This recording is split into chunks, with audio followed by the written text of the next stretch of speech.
We've obviously seen the harvester with Sergei, okay? That's what Sergei takes from the field, and this comes into our business, which isn't far down the road. It's about 20 minutes or so. The lorries come in all the time, and we empty it at the yard, and it comes through a factory, and in that factory we process it, okay? And this is basically what happens. They take off the outer leaves, and they take off the stem here, which is known as the shank, and they pinch out the silks, which are these bits here, and then that goes into a nice supermarket tray, which goes onto a lorry, which gets to the supermarket, which is great. Now, there's another part of our factory which turns these into these, okay? Now, what this is if you like, a washed and ready to cook product, okay? So it's been completely stripped. So in effect, we've taken this, completely, oh, it's quite tough, as you can see. What are these silks for? They got a purpose? Well, yeah, they do have a purpose, actually.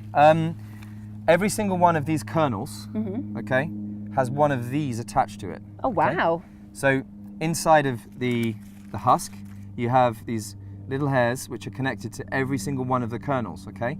Now, this is where Mother Nature does her part. You might remember at the start of the conversation, we spoke about the male flower at the top, and then we spoke about the female flower on the plant at the bottom. This is known as the silk, okay? The male flower in the wind does his bit. Sweetcorn doesn't need bees, actually. It's quite an interesting thing. It just does by air, it pollinates by air, okay? And then once this silk has been pollinated, it transmits a message down to each one of the kernels, okay? Which makes it go yellow and fertilizes it. If it's not fertilized properly, and this is a very good crop of corn because every single one I'm grabbing is demonstrating that it's been fertilized lovely, you might just be able to see this one. That's a kernel that hasn't been fertilized. Okay, like a tiny little white. Let me turn it round just there. Incredible, just in there. There we go. So you'll see this tiny little strand, this tiny little hair, actually has a really important role to play. Great, and the leaves protect it, I guess, from the weather and make sure everything inside is fresh. Is that what the job of the leaves are? Absolutely, they protect it from predators, because there's predators in this field, little bugs that want to eat the sweet corn, and they can't get in because the leaves are like like its protection.